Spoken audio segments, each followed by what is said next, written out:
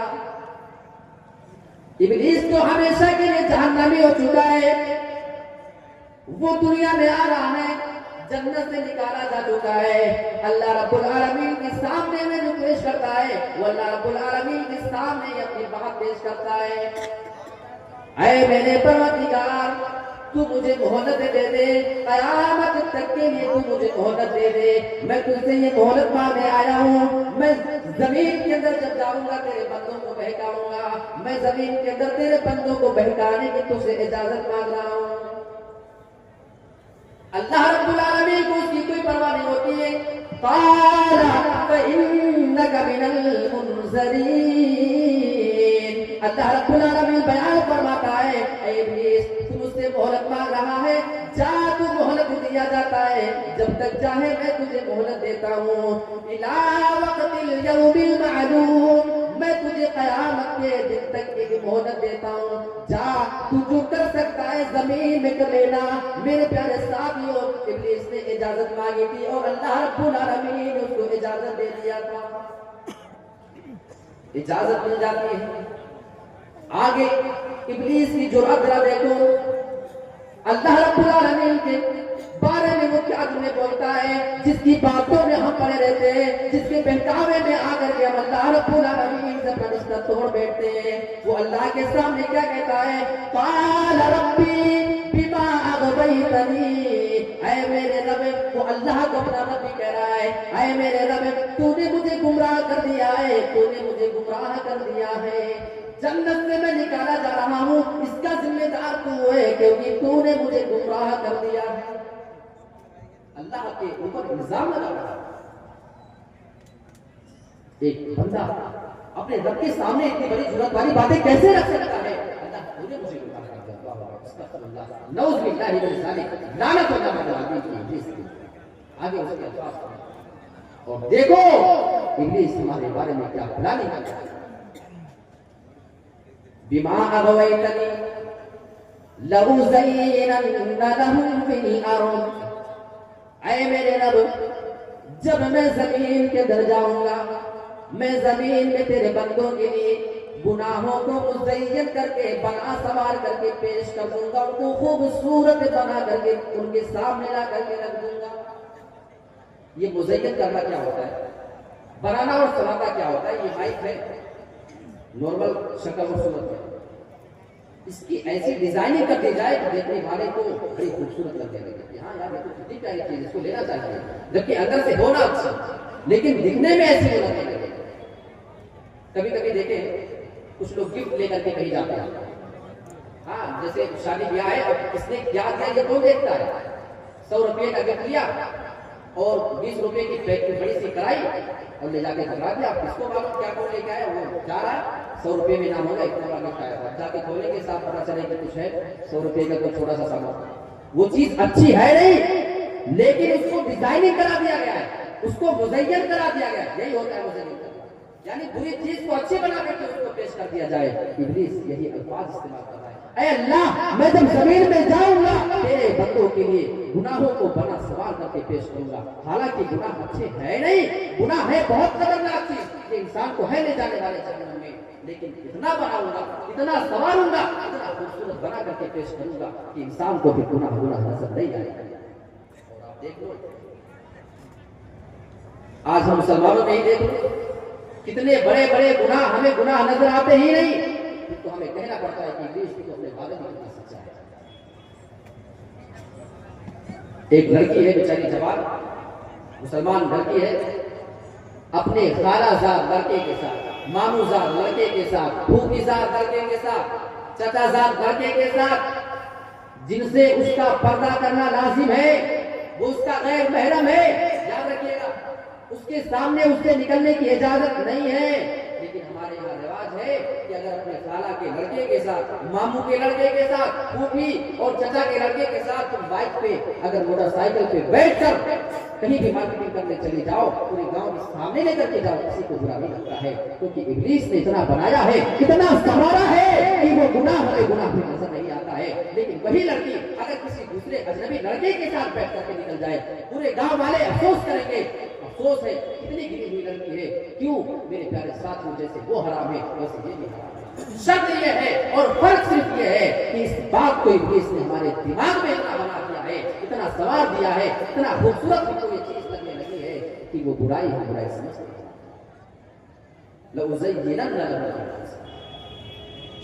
वलउग़वियन्नहुम अजमईन, और मैं जब जमीन के अंदर जाऊंगा तेरे बंदों को गुमराह कर दूंगा, इल्ला इबादका मिनहुमुल मुखलसीन, मैं तेरे तमाम बंदों को गुमराह करने की कोशिश करूंगा, मैं उनके सामने गुनाहों को बनाऊंगा, संवारूंगा, ऐ मेरे रब। लेकिन जो तेरे मुखलिस बंदे हैं, जो तेरे खालिस बंदे हैं, जो दीन इस्लाम पे सच्चे तौर पे अमल करने वाले लोग होंगे, मैं उनको गुमराह नहीं कर सकता हूँ। मैं उनके सामने किसी भी गुनाह को बना सवार करके पेश नहीं कर पाऊंगा, क्योंकि वो जब तेरे बारे में जब अपने अंदर वो डर पैदा कर लेंगे, वो तेरे दीन के ऊपर चलने वाले लोग होंगे, उनके ऊपर भी मेरा कोई इख्तियार नहीं चलने पाएगा। तो यहाँ अल्लाह रब्बुल आलमीन ने उसी इब्लीस की बात का तज़किरा किया है कि इब्लीस क्या वादा करके आया है। तो मैं आपको बता रहे चाह रहा था कि इंसान जब अपने आप को फारिग ज्यादा रखता है, फ्री रखता है, तो इब्लीस को मौका मिलता है उसके पटाखा डालने का और उसके जहन में तमाम बातें को डालना। ये 3 चीजें हो गई। अब मैं चौथी बात क्या, बड़ी अहम बात है, गौर से समझिएगा। गलत सोहबत और बुरे दोस्तों का इंतखाब करना। इंसान को लगता है कि कोई बात नहीं, मेरे को साथ रहना ही तो है, बस दिन गुजर जाए, कैसे भी किसी के साथ भी गुजर जाए, इंसान की भलाई होती नहीं। दोस्ती ये कोई राशन से मिलने वाली वो चीज और सामान नहीं है कि आप गए, जो मर्जी आया, पैसा दिया और लेकर के आ गए।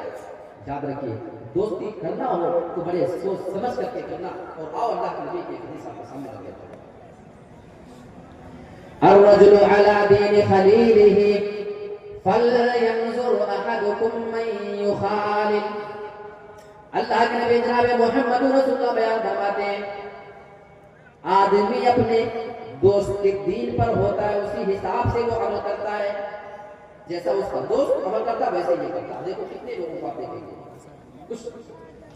आपको कुछ लोग ऐसे मिलेंगे जो सिर्फ नेक होंगे, कुछ आपको ऐसे मिलेंगे जो शराबी है तो सभी शराबी है, कुछ लोग ऐसे आपको पूरी महफिल मिल जाएगी 10 लोगों की, सारे के सारे दोस्त सिगरेट पीते हैं तो सभी पीते हैं, कुछ लोग है कि सभी लोग गुटखा खाते हैं तो सब गुटखा खाते हैं, कुछ लोग जिना करने के आदी हैं तो सब कर रहे हैं, कुछ लोग एक साथ बैठने वाले लोग हैं, उसमें वो सब मोबाइल से गेम और सट्टेबाजियां करते हैं तो सब वही काम करते हैं। अल्लाह के नबी कितनी बेहतरीन बात बयान फरमा रहे हैं, अर्रजुलु अला दीनि खलीलिही, आदमी अपने दोस्त के दीन पर होता है।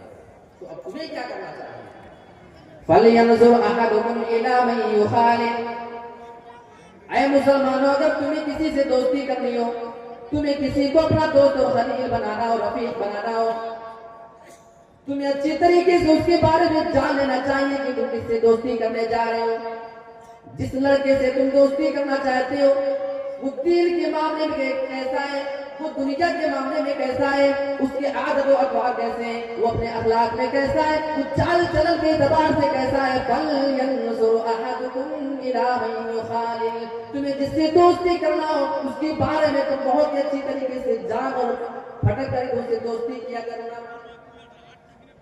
और पूरे दोस्तों का नुकसान क्या होता है मेरे प्यारे साथियों, अभी तक मेरी नजर में बहुत सारी ऐसी मिसालें आई हैं कि गलत दोस्तों का नुकसान उसे देखने को मिला है। लेकिन आओ मैं आपके सामने एक बहुत बड़ी मिसाल बयान करता हूं। मैं बात कर रहा हूं अल्लाह के नबी जनाब मोहम्मद रसूलुल्लाह के प्यारे और महबूब चाचा अबू तालिब की बात कर रहा हूं। अबू तालिब ईमान नहीं लाए, मैं आपसे जानता हूं। अल्लाह के नबी बराबर पूरी जिंदगी उनको इस्लाम की तरफ बुलाते रहे, ऐ मेरे चचा आप इस्लाम ले आओ। अबू तालिब की हालत बहुत ज्यादा खराब हो चुकी है, सख्त बीमार पड़ चुके हैं, उनकी जिंदगी के आखिरी अय्याम चल रहे हैं, लास्ट टाइम उनकी जिंदगी का चल रहा है। अल्लाह के नबी अपने चचा से बहुत ही ज्यादा मोहब्बत किया करते थे, क्योंकि अल्लाह के नबी के चचा आपके लिए पूरी जिंदगी तकलीफ उठाया करते थे, आप परेशानों की बातों को भी सुना करते थे, आप उनकी बहुत सारी परेशानियों को झेल करके अपने भतीजे की हिफाजत किया करते थे। अल्लाह के नबी की बड़ी ख्वाहिश थी इसी तरीके से बस मेरे चचा इस्लाम ले, हिसाब मानो मुसलमान, अल्लाह ने हमें यहाँ बना बनाया। यहाँ नबी तड़प रहा है, अल्लाह मेरे चचा को कलमा नसीब कर दे। आप अपने चचा के पास जाते हैं, या अम्मी कुल ला इलाहा इल्लल्लाह, ऐ मेरे प्यारे चचा आप सिर्फ अपने एक बार अपनी जबान से ला इलाहा इल्लल्लाह पढ़ दीजिए। कलिमतन अशहदु लका बिहा इंदल्लाह, ये एक कलमा आप अपनी जबान से अदा कर दीजिए। मैं इस कलमे की वजह से अपने रब के पास जाऊंगा और आपके बारे में सिफारिश करूंगा। ऐ मेरे प्यारे चचा आप अगर लोगों के सामने नहीं पढ़ना चाहते, आप मेरे कान के अंदर एक बार एक कलमा पढ़ दीजिए। हो सकता था भतीजे की बातें सुनकर के दिल नरम करता और शायद कोशिश होती मेरा हस्बैंड उसके बारे में क्या बोला जाए, लेकिन उसकी वजह क्या बनती है मालूम है? यहाँ अल्लाह के नबी अपने प्यारे चचा को कलमे की तलकीन कर रहे हैं। पूरी कायनात के अंदर अल्लाह के नबी से बड़ा मुबल्लिग, अल्लाह के नबी से बड़ा दाई दुनिया में कोई देखा ही नहीं। आपकी ज़बान की तासीर ये हुआ करती थी, मक्का के बड़े से बड़े काफिर और बड़े से बड़े मुश्रिक भी ईमान लाने पे मजबूर हो चुके थे, लेकिन चचा को तलकीन करने में चचा को बात समझ नहीं आया। जानते हैं वजह क्या है? वही दो बुरे दोस्त उनके पास मौजूद थे। एक का नाम अबू जहल है और दूसरे का नाम है अब्दुल्लाह बिन अबू उमैया। वहां अल्लाह के नबी उनको कलमे की तलकीन कर रहे थे, आप एक मरतबा ये कलमा पढ़ लीजिए। और वहां वो दोनों दोस्त बगल में बैठ करके उनको बार बार ये शब्द दिला रहे थे, ऐ अबू तालिब क्या तुम अपने बाप दादा का दीन छोड़कर अपने भतीजे के दीन इस्लाम में तुम आ जाओगे? क्या तुम ऐसा करने को तैयार हो? यहाँ अल्लाह के नबी बार बार उनको कलमे की तलकीन कर रहे थे, बार बार उनके बुरे दोस्त उनको आर दिला रहे, शर्म दिला रहे। और इससे ज्यादा बुरे साथी और बुरे दोस्त का नुकसान क्या होगा? आखिर में उनकी जबान से ये जुमला निकल जाता है, मैं अपने बाप दादा के दीन पर मरता हूँ, मैं मोहम्मद के दीन को कबूल नहीं करता हूँ। ये है बुरे दोस्त का नुकसान। आपको लगता है कि दोस्ती है क्या हुआ, किसी से भी कर लो, नहीं, दोस्ती करना होगा इसको समझ कर। कभी आप देखो गांव में कोई बड़ा सीधा साधा लड़का होता है, सब बड़ी तारीफ करते, अचानक देखा कि बिगड़ गया। बिगड़ने की वजह मालूम करते हैं, पता चला फला फला लड़के के साथ रहता है, वो गुटखा खाते थे, ये गुटखा खाने लगा है, वो सिगरेट पीते थे, ये भी सिगरेट पीने लगा है, वो नाच गाने देखने के आदी थे, ये भी हो चुका है, वो फहश काम किया करते थे, वो गलत चीजों के शिकार थे, ये भी हो चुका है। मेरे प्यारे साथियों, आप अपने बच्चों पे गहरी नजर रखें, वो रहता किसके साथ है, उठता किसके साथ में है, घूमता किसके साथ में है, ये हर माँ और बाप की जिम्मेदारी है। और नौजवान को भी चाहिए, अगर आपका दोस्त बुरा है या तो आप अपने दोस्त को सुधारने की कोशिश करें, और नहीं सुधरता है तो आप उससे खुदा हाफिज बोले, आप अपने रास्ते पे आ जाए। तो ये एक अहम चीज है, इंसान को अपनी जिंदगी के अंदर अच्छे दोस्तों का इंतखाब करना चाहिए। ये चार चीज है।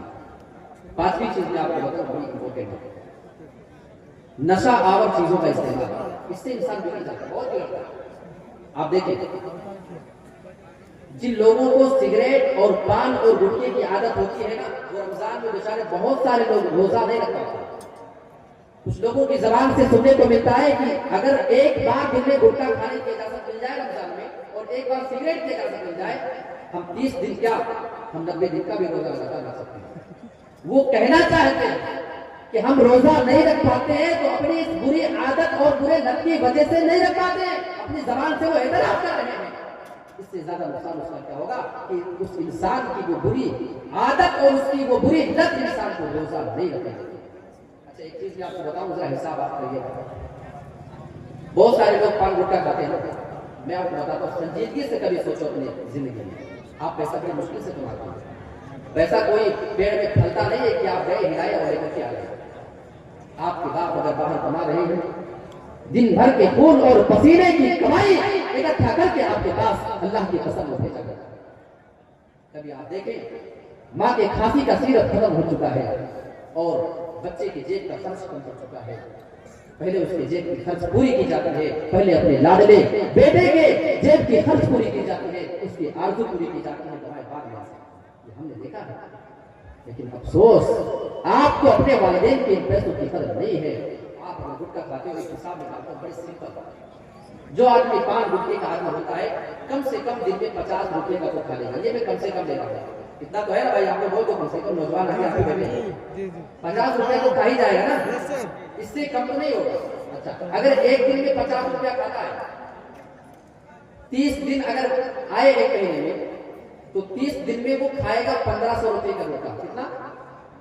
एक महीने में 1500 का गुटखा खाएगा। अच्छा ये एक महीने का हुआ, यही 12 महीने अगर खाता रहा ऐसे ऐसे तो एक साल तक 18,000 बनेगा। कितना?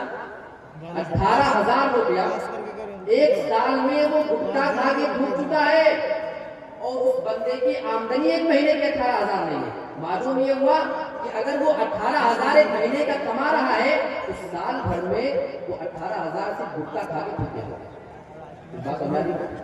यही अगर वो 5 साल तक इतना खा रहा है, तो 5 साल में 90,000 रुपए का गुटखा खा के वो फूक चुकेगा। जब वो रोजाना सिर्फ 50 का गुटखा खाता हो और इतना ही रोज खाता रहे 5 साल तक, इससे ज्यादा एक गुटखा नहीं करे, तो 5 साल के अंदर 90,000 का गुटखा खा के फूक चुका है। अब वही अगर बचाया होता तो 90,000 रुपया। तो ये इंसान को बहुत ज्यादा खतरनाक चीज है। इंसान को इस चीज पे जरा कंट्रोल करने की जरूरत है कि इंसान अपने आप को नशा वाली चीजों से बचा करके रखे, क्योंकि इससे आपका बहुत नुकसान है, आपकी सेहत बिगड़ती है, वो अलग सारी चीजें हैं मेरे प्यारे साथियों, उसकी कई किस्म के नुकसान होते हैं। तो नशा और चीज का इस्तेमाल करना छोड़ दें अगर नौजवान अपने आप को सही करना चाहते। ये नंबर 5 है। नंबर 6 और ये नौजवानों के फायदे की बात है जिनकी शादी नहीं हुई, वक्त पे शादी नहीं कर रहा, इससे नौजवान हो रह जाते हैं। अल्लाह के नबी ने बाकायदा आर्डर किया और अल्लाह के नबी का हुक्म है कि अगर नौजवान शादी की उम्र को पहुंच जाए तो उसे वक्त पर शादी कर लेना चाहिए। आइए हदीस देख लेते हैं। अल्लाह का नबी, या मअशर शबाबी मन इस्तताअ मिनकुमुल बाअत फल्यतज़व्वज, ऐ नौजवानों की जमात में से जो शादी करने की ताकत रखता हो, फल्यतज़व्वज, तो उस नौजवान को फिर शादी कर लेना चाहिए। फ़इन्नहु अग़द्दु लिलबसरि व अहसनु लिलफ़रज, क्योंकि जब तुम वक्त पर शादी कर लोगे इसका फायदा ये होगा, वक्त पर शादी करने से वो तुम्हारी नजर की भी हिफाजत करेगी और वो तुम्हारी शर्मगाह को भी महफूज कर देगी। शर्मगाह की हिफाजत और इंसान की नजर की हिफाजत, अल्लाह के नबी ने ये सही मुस्लिम की हदीस में दोनों का तस्करा किया है। मैं एक और हदीस लेता हूं, मुस्नद अहमद की है, अल्लाह के नबी ने उसमें जरा तफसील के साथ कुछ चीजें बयान की। फल ऐनान तज़नियान व ज़िनाहुमन नज़र, इंसान की दोनों आंखें भी ज़िना करती हैं और इंसान की दोनों आंखों का ज़िना ये कि इंसान किसी गलत चीज को अपनी आंखों से देखता है, जो चीज उसके लिए देखना जायज नहीं है, जो उसके लिए देखना हराम है, जो उसके लिए देखना गुनाह का काम, उसे अपनी आंखों से वो देखता है, ये इंसान की आंखों का ज़िना है। वल्यदान तज़नियान व ज़िनाहुमल बतशु, और अल्लाह के नबी बयान फरमाते हैं इंसान के दोनों हाथ भी ज़िना किया करते हैं। इंसान के दोनों हाथ का ज़िना ये है कि इंसान अपने हाथों से किसी भी चीज को छूता तो उसके लिए छूना जायज नहीं, हराम चीज है। वर्रिजलान तज़नियान, और इंसान के दोनों पैर और दोनों कदम भी ज़िना किया करते हैं। वज़िनाहुल मशीयु, इंसान के दोनों कदम और दोनों पैर का ज़िना ये इंसान अपने पैरों से किसी भी गलत जगह पे चल करके जाया करता है। वल फमु यज़नी, अल्लाह के नबी बयान फरमाते हैं इंसान का मुंह भी ज़िना करता है। वज़िनाहुल वल, और मुंह का ज़िना ये है कि इंसान किसी गलत चीज को बोसा दे, उसको चूमे, उसको मुंह लगाए, जो उसके लिए मुंह लगाना हराम था, उसके लिए जायज नहीं। हदीस के आगे के अल्फाज बता रहे हैं, वल क़ल्बु यहवा व यतमन्ना वल फर्जु युसद्दिक़ु ज़ालिका औ युकज़्ज़िबु, जब इंसान ऐसा ऐसा कर लेता है, अपनी आंखों से गलत देख लेता है, हाथों से छू लेता है, पैर से वो चल करके चला जाता है, फिर इंसान का दिल आरज़ू करता है उस गलत काम को करने के लिए, इंसान का दिल आरज़ू करता है, उसके दिल में ये तमन्ना मचलती है वल फरजु युसद्दिकु ज़ालिका औ युकद्दिबु, लेकिन इंसान की शर्मगाह या तो वो ज़िना करवा लेती है या उसको से ज़िना से बचा लिया करती है। तो इस हदीस को आप देखिए, अल्लाह के नबी ने इसमें ज़िना की बहुत सारी सिफ़तों को बयान किया है, लेकिन वो सही मुस्लिम की हदीस में अल्लाह के नबी ने सिर्फ दो बात का तस्करा किया, इंसान की नजर की हिफाजत और शर्मगाह की हिफाजत। इस हदीस की वजाहत इस हदीस से हो जाती है कि अल्लाह के नबी ने यहाँ शुरुआत नजर से किया है और खत्म किया है शर्मगाह से। तो इन तमाम चीजों का रोल होता है इंसान को ज़िना करवाने के लिए, तो इंसान को वक्त पर शादी करना चाहिए। ये नंबर 6 हो गया। नंबर 7 जो बिगड़ने की एक अहम वजह है वो इंसान का भी शर्मगाह का गलत इस्तेमाल कर रहा है। अल्लाह के नबी सल्लल्लाहु अलैहि वसल्लम के सामने जो वाकया जो पेश आया वो मुझे याद आता है। एक आदमी अल्लाह के नबी के पास आया और उसके अल्फाज आप जरा देखो, हिम्मत उसकी, जब किसी को गुनाह करने की ख्वाहिश हो जाती है तो वो निडर हो जाता है। अल्लाह के नबी के पास आता है, कहने लगा अल्लाह के नबी ईदली बिज़िना, अल्लाह के नबी आप मुझे ज़िना करने की इजाजत दे दीजिए। सारे सहाबा उसको डांटते हैं कि नबी के सामने आकर ये ज़िना की इजाजत मांग रहा है, लेकिन अल्लाह के नबी ने उन तमाम लोगों को मना कर दिया कि इस आदमी को डांटो नहीं, झिड़को नहीं। आप जरा अखलाक को देखो। अल्लाह के नबी उसको अपने पास बुलाते हैं और आप उससे सवाल करने लगते हैं, आप उसके सामने फिर दावत देना शुरू करते हैं, आप उससे सवाल करते हैं अतुहिब्बुहु लिउम्मिके, ऐ मेरे प्यारे साथी तुम मेरे पास आने के बाद ज़िना करने की इजाजत जो मांग रहे हो, ये बताओ मैं तुमसे कुछ सवाल कर लेता हूँ, अगर कोई भी आदमी तुम्हारी माँ के साथ ज़िना करे तो क्या तुम्हें ये बात पसंद आएगी कि वो तुम्हारी माँ के साथ ज़िना करे? कहने लगा अल्लाह के नबी बिल्कुल नहीं।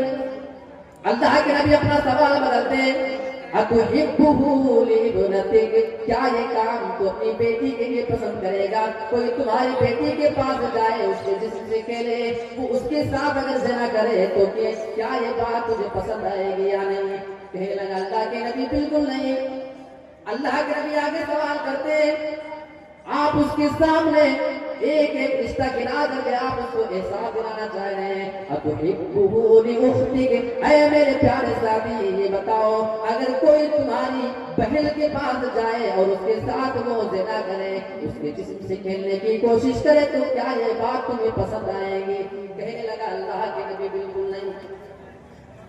आप उससे सवाल करते हैं, अतुहिब्बुहु लिअम्मतिक, ऐ मेरे प्यारे साथी ये बताओ अगर कोई तुम्हारी फूफी के पास जाए और उसे ज़िना करे तो क्या ये बात तुम्हें पसंद आएगी? कहने लगा अल्लाह के नबी नहीं। आप उससे आखिरी सवाल करते हैं, अतुहिब्बुहु लिखालतिक, क्या ये काम तो अपनी खाला के लिए पसंद करेगा? तुम्हारी माँ की बहन जो तुम्हारी खाला है, अगर कोई ये काम उसके साथ करना चाहे तो क्या ये बात तुम्हें पसंद आएगी? कहने लगा अल्लाह अल्लाह, अल्लाह के नबी बिल्कुल नहीं, अल्लाह की कसम मुझे ये बात पसंद नहीं। सभी चीजों में अब अल्लाह के नबी के समझाने का तरीका का देखो।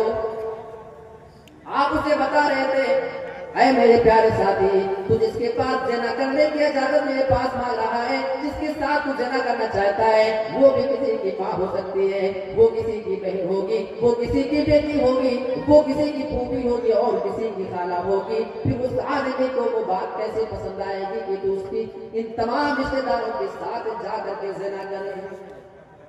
उस आदमी की समझ में बात आ रही थी।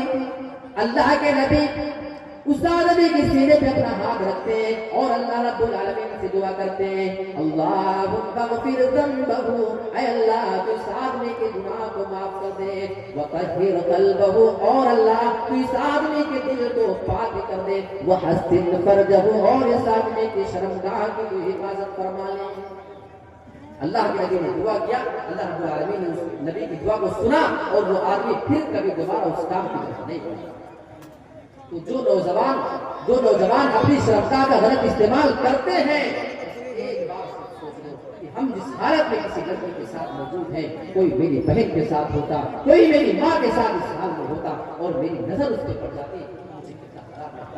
जितना तुम्हें लगेगा उतना ही उसे भी लगेगा, जिसकी वो बहन होगी, जिसकी वो बेटी होगी। साथियों, इंसान को अपनी क्षमता का सही इस्तेमाल करना चाहिए।